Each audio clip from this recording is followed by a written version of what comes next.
Bismillahirrahmanirrahim.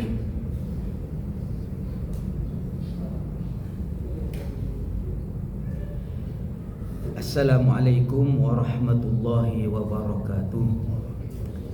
Bismillah, alhamdulillah, wassalatu wassalamu ala rasulillah Sayyidina Muhammad ibni Abdillahi wa ala alihi wa ashabihi wa man tabi'ahu wa wala, amma ba'd.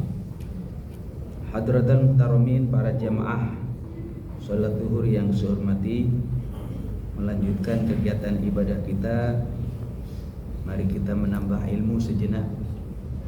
Semoga apa yang saya sampaikan walaupun sedikit menjadi ilmu yang bermanfaat, ilmu yang dapat menambah dekat kepada Allah Subhanahu wa taala. Amin ya rabbal alamin. Para jemaah sekalian, hari ini kita sudah memasuki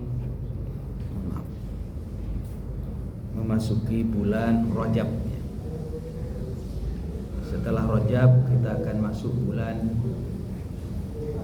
Sya'ban, dan setelah bulan Sya'ban kita akan masuk bulan Ramadan. Untuk itu para jemaah sekalian, mari di bulan Rajab ini yang kita kenal dengan bulan istighfar, berbanyak istighfar, mohon maaf kepada Allah,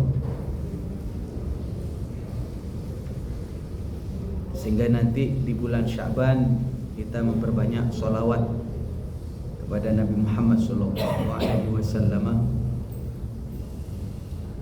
Dan setelah itu di bulan puasa, di bulan Ramadan, kita memperbanyak membaca Al-Quran.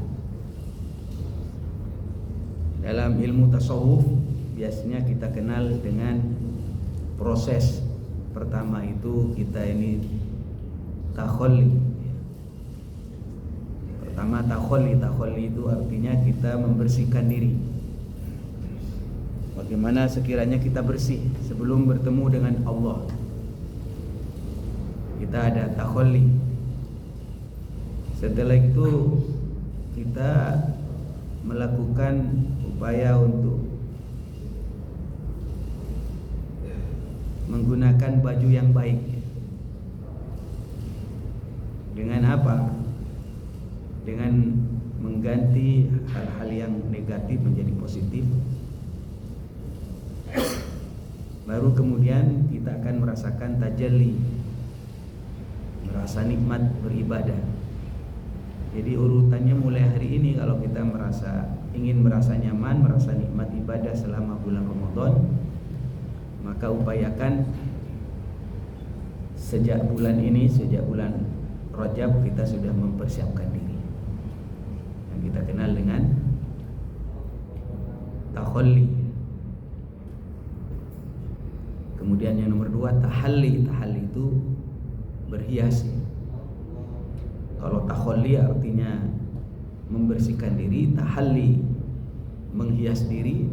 Baru yang terakhir tajalli. Tajalli itu Bapak akan merasakan nikmat beribadah. Itu yang pertama. Kemudian di saat kita memasuki akhir tahun ini, ayo mari kita introspeksi. Katanya Al-Quran, wal asri, demi masa, innal insana, sesungguhnya manusia itu lafi khusrin, manusia itu dalam kerugian. Gimana enggak rugi ya? Kita ini tambah hari, tambah bulan, tambah tahun, tambah tua. Tambah hari, tambah bulan, tambah tahun, tambah rentak, tambah penyakitan. Mau kaya, mau miskin, mau rakyat, mau pejabat, laki, perempuan, tua, muda, semua. Innal insana, sesungguhnya manusia itu lafi khusrin, dalam kerugian. Kecuali yang tidak rugi siapa? Illal ladzina amanu, kecuali orang yang beriman. Mudah-mudahan kita termasuk di dalamnya. Yang nomor 2, wa amilus sholihat, orang yang beramal soleh. Baik amal soleh itu langsung berhubungan dengan Allah, atau atau amal soleh yang berhubungan dengan makhluk.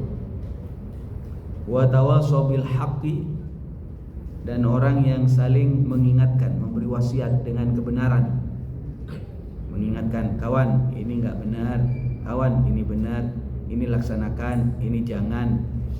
Kalau ada orang begitu hidupnya, orang tersebut tidak rugi walaupun bertambah hari, bertambah bulan, bertambah tahun, bertambah umur. Yang terakhir, wa tawasaw bil haqqi wa tawasaw bis sabr, saling mengingatkan dengan kesabaran. Mengapa perlu diingatkan? Namanya dunia ini kan tempat ujian, ya. Harus saling mengingatkan. Para jemaah sekalian, untuk itu kita harus menambah ilmu. Bagaimana sekiranya kualitas ibadah kita bergaul bal muasyarah dengan Allah, dengan Al-Khaliq, kita makin bagus. Mengapa para jemaah sekalian? Di sini di dalam kitab yang saya baca, Muraqil Ubudiyah, i'lam anna sahibaka alladhi la yufariquka, ketahuilah bahwa temanmu yang tidak pernah berpisah denganmu, yang tidak pernah meninggalkanmu, fi hadratika wa safarika, baik di rumah atau di perjalanan, dalam kesendirian atau dalam keramaian, bahkan wa naumika, saat kamu tidur, wa yaqadhatika, saat kamu bangun tidur, wa safarika wa naumika, bal fi hayatika wa mautik, bahkan dalam hidup dan matimu tidak akan berpisah dan tidak akan meninggalkan kamu. Siapa itu? Huwa rabbuka, dia adalah Tuhanmu, wa sayyiduka wa maulaka, Tuhanmu, penciptamu, yakni Allah Subhanahu wa taala. Kalau kita sadar itu, wa mahma dzakartahu, di saat kamu sadar bahwa Allah adalah teman dudukmu di mana saja kamu berada, karena Allah telah menegaskan, ana jalisu man dzakarani, aku adalah teman duduknya orang yang selalu berzikir kepadaku, yang ingat kepadaku. Wa mahma inkasara qalbuka, dan di saat hatimu hancur, bersedih, karena apa? Hasanan, memikirkan banyak dosa, banyak maksiat kepada Allah, solat pelentang-pelentong misalnya, ya solat iya tapi pikiran kemana-mana, maka jangan khawatir, jangan putus asa. Fahuwa sahibuka, Allah adalah temanmu, wa mulazimuk, dan Allah Ta'ala yang selalu menempel kepada kamu. Idz qala Allah Ta'ala, karena Allah Subhanahu wa Ta'ala telah menegaskan, ana indal munkasirah qulubuhum min ajli, aku di sampingnya hati hambaku yang hancur karena memikirkan dosa, karena memikirkan kesalahan terhadap aku. Maka para jemaah sekalian, falau araftahu haqqa ma'rifatah, kalau kamu tahu, benar-benar tahu, sadar sesadar-sadarnya, maka la takhattahu sahiban, kamu akan menjadikan Allah sebagai sahib, sebagai teman. Wa taraktan nasa janiban, kamu akan meninggalkan manusia, menjauh dari kehidupan manusia. Artinya apa? Tidak menyandarkan keinginan kita kepada manusia, tidak berharap besar kepada manusia. Karena kalau kita berharap besar, ingin dipuji, ingin mendapatkan sanjungan, kadang-kadang, bukan kadang-kadang, seringkali kita itu pulang dengan tangan kosong. Bikin status, ingin dipuji, bukan dipuji, malah dibenci. Dah, kalau bapak dan kita tahu, benar-benar tahu, maka akan Allah jadikan sebagai sahib. Nah ini para jemaah sekalian, harusnya begitu. 24 jam fokus kita, sadar saya bersama dengan Allah.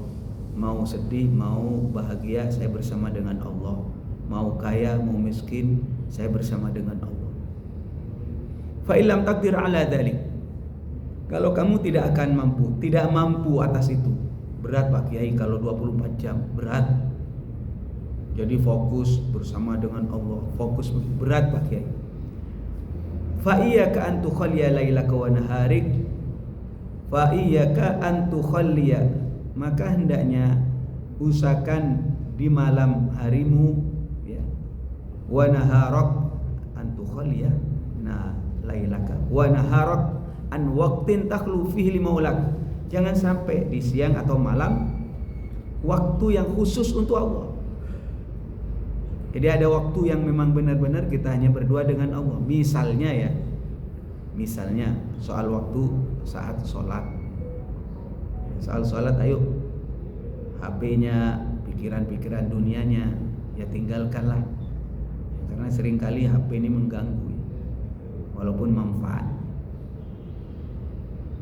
Ini para jemaah sekalian, fokus. Termasuk juga saran saya tempatnya usahakan dikondisikan menjadi nyaman kita untuk ibadah. Di rumah kalau bisa saya sarankan ada satu tempat pasolatan yang jangan diganggu-ganggu ya. 2 sejadah minim lah, bisa berjamaah dengan istri, sehingga kita bisa punya tempat yang khusus untuk berkhalwat, menyepi bersama Allah Subhanahu wa taala. Ini syariatnya para jemaah sekalian. Jadi jangan sampai kita itu siang atau malam semuanya lupa kepada Allah. Usahakan waktu sholat, misalnya waktu zuhur, asar, maghrib, isya, subuh. Di waktu sholat pun ya saya tidak menjamin, termasuk saya bisa fokus, berat juga kadang. Sudah takbir khusyuk, di tengah-tengah ingat, oh iya kunci lupa, oh iya punya hutang, oh iya angsuran belum dibayar, kemana-mana pikiran. Saran saya minim ketika membaca kabiro itu, doa iftitah itu fokus ada kalimat inni wajjahtu wajhiya lilladzi fataras samawati wal ard hanifau. Jadi inni wajjahtu, sesungguhnya aku hadapkan wajahku kepada Engkau ya Allah. Jadi minim itu. Termasuk juga ketika kita mengucapkan kalimat iyyaka na'budu wa iyyaka nasta'in. Hanya kepadamu aku menyembah dan hanya kepadamu kami memohon. Waktu antara 2 sujud, Rabbi ufirli warhamni wajaburni warfa'ni warzuqni wahdini wa'af, itu usahakan mengerti benar artinya, sehingga kita punya fokus untuk Allah Subhanahu wa taala. Ini para jemaah sekalian. Fa'alaika, kalau sudah demikian bagaimana pakai kita punya waktu untuk itu. Terus ngapain ketika kita punya waktu dengan Allah? Pengelamun apa? Enggak.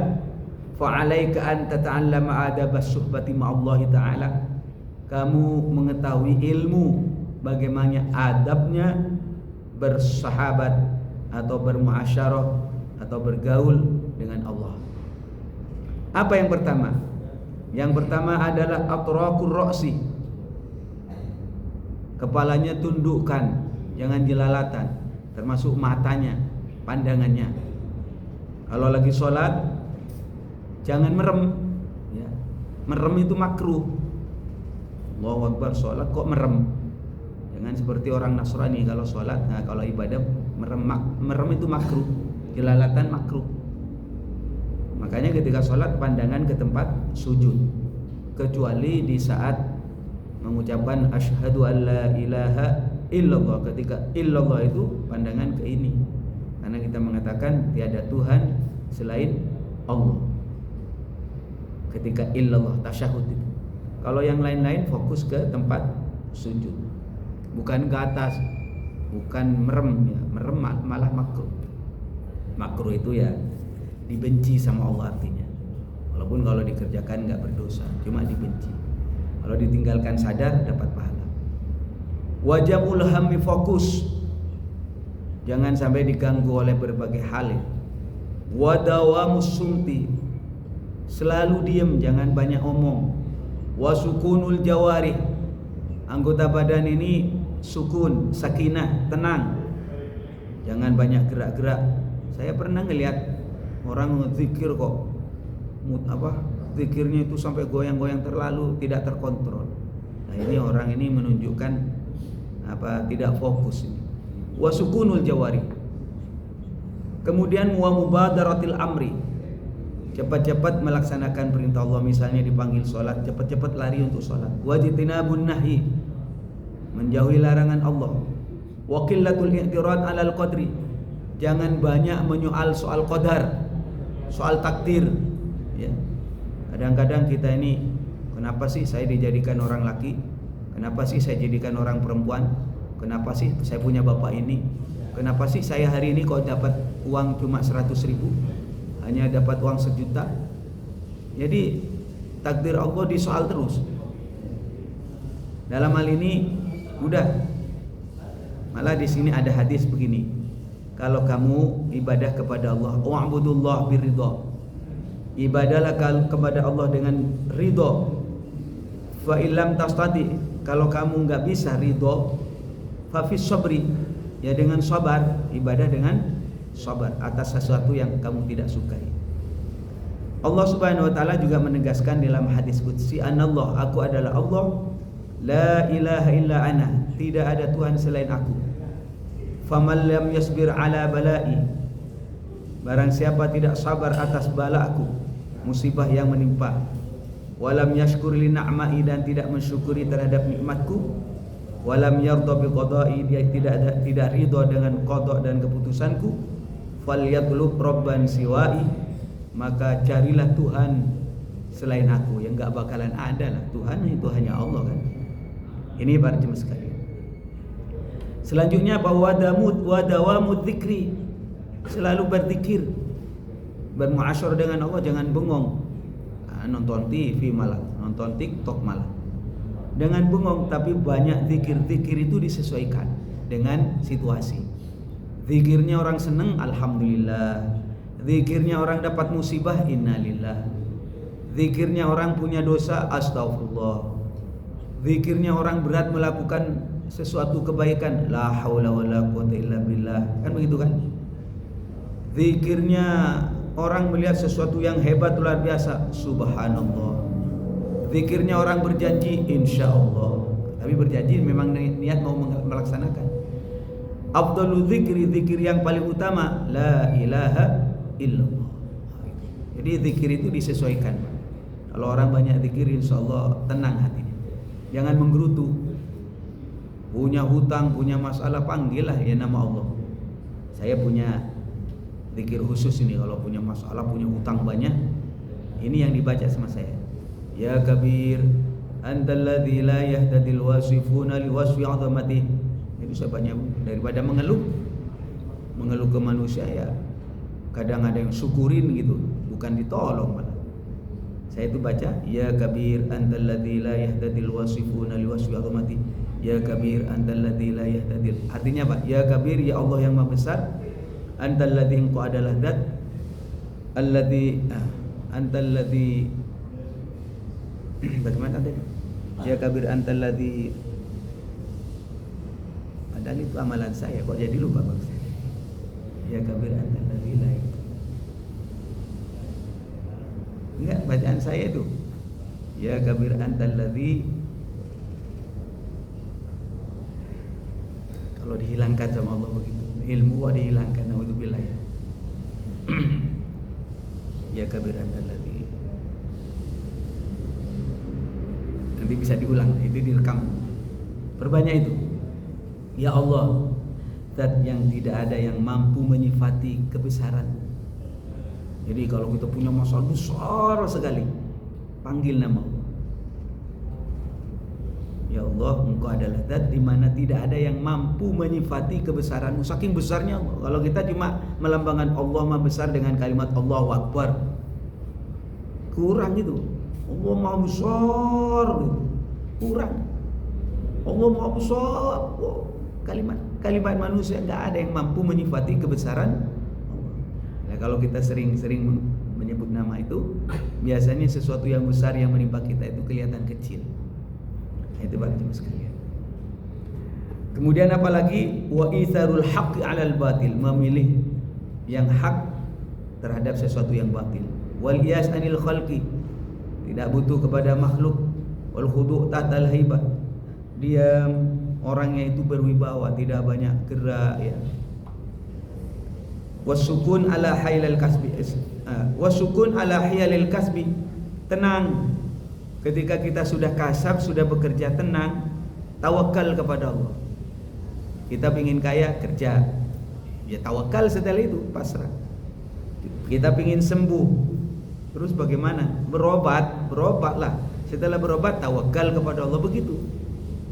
Keluar dari rumah, ngapain? Mau kerja, di jalanan hati-hati. Setelah hati-hati, ya tawakal. Jangan cemas berlebihan para jemaah sekalian. Kasab ini kan cuma ikhtiar, ya, syariat. Ya, syariat itu minim jangan sampai nutup pintu. Kalau nutup pintu, HP-nya dimatiin, kemudian ngomong saya pasrah kepada Allah, tawakal kepada Allah. Bukan pasrah, itu bunuh diri, itu dosa itu. Jadi minim-minim katanya di dalam kitab Ihya itu, minim jangan nutup pintu. Sehingga umpamanya orang mau ngasih makan itu mungkin gitu. Kalau nutup pintu kemudian mengatakan saya pasrah, saya tawakal, bukan itu Pak. Rasulullah mengajarkan i'til wa tawakkal. Kunci dulu, atau mobilnya kunci atau motornya kunci, baru tawakal. Dulu i'til itu artinya ikat, karena ada seorang sahabat sholat, ya, kemudian bawa untanya itu dilepas, nggak diikat, ditegur, sahabat, itu ontamu ikat dulu. Wah enggak, saya tawakal kepada Allah, saya benar-benar tawakal, pasrah. Lah jangan begitu, i'til wa tawakkal, ikat dulu baru tawakal. Kerja, berobat itu kan namanya ikhtiar para jemaah sekalian. Yang terakhir para jemaah sekalian, wa tawakkul ala fadlillahi ta'ala ma'rifatan bi husnil ikhtiyar. Ya, kita tawakal kepada Allah atas anugerah, karena bagaimanapun juga rezeki sudah ditentukan oleh Allah Subhanahu wa taala. Ini adalah tata cara kita itu bermusahabah atau bermuasyarah dengan Allah, bergaul dengan Allah Subhanahu wa taala, di mana Allah itu adalah zat yang tidak pernah berpisah dengan kamu. Ini saya kutip penjelasan ini dari kitab Muraqil Ubudiyah, atau matan kitab pinggirnya itu namanya kitab Bidayatul Hidayah lil Imam Al-Alim Al-Alamah Hujjatul Islam Abi Hamid Muhammad bin Ghazali, yang kita kenal dengan Imam Ghazali. Mudah-mudahan ada guna dan manfaatnya para jemaah sekalian. Dan saya setiap pengajian, saya punya keyakinan Ustaz, punya keyakinan saya ngaji hanya menyampaikan, wa innama alaikal balag, tugasnya menyampaikan saja. Sama dengan orang menanam, tanam aja, tumbuhnya siapa yang menentukan? Allah. Kita sampaikan saja ini pengajian. Ada medianya apa? Takut orang nggak mendengar, zaman sekarang direkam. Saya nggak tahu, jangan-jangan pengajian saya itu orang sadar, langsung sadar ada. Ada sadar setelah sehari, ada sadar setelah seminggu, ada sadar setelah sebulan. Bahkan saya pernah mendapatkan ilmu itu lama gitu ya. Lama saya mendapatkan ilmunya itu sekitar 30 tahun yang lalu, baru sadar sekarang. Apa itu? Ilmu mendoakan orang lain. Apa mendoakan, apa kirim Fatihah begitu. Itu baru saya sadar manfaatnya luar biasa, Pak. Kalau saya baca Fatihah misalnya, saya baca Fatihah semoga saya selamat, boleh, bagus itu. Saya baca Fatihah semoga anak-anak saya, keluarga saya, bangsa ini selamat, bagus begitu. Tapi ada juga pendekatan yang lain, baca Fatihah dikirimkan begitu. Saya akan mendoakan kepada ustaz saya, guru-guru saya, semoga Allah Subhanahu wa taala memberikan kesejahteraan dengan barokah Al-Fatihah. Apalagi guru-guru yang dianggap bersih, ya, dianggap suci, itu biasanya berkahnya beda. Jadi ibarat air ini, kalau air ini penuh, kemudian kita tuang, itu kan tumpah, dan tumpahnya itu lari kepada kita. Ya, kalau kita langsung minum, ya minum saja, tapi tidak pernah menyentuh itu. Jadi kira-kira kita sering beli tasbih di Mekah waktu umrah atau waktu haji ya. Kemudian kita bawa oleh-oleh. Padahal itu tasbih itu made in China atau made in Tanah Abang. Tapi kita bilang ini barokah Mekah, kasih kepada tetangga. Kenapa? Karena sudah nyentuh Mekah gitu. Demikian juga kalau saya kirim Fatihah kepada kedua orang tua, kepada guru-guru, kepada Sayyidina Rasulullah, tujuannya itu. Lah itu saya dapatkan ilmu ini 30 tahun yang lalu, lupa. Ini para jemaah sekalian. Mudah-mudahan bermanfaat, amin ya rabbal alamin. Hadanallahu wa iyyakum ajmain. Assalamualaikum warahmatullahi wabarakatuh.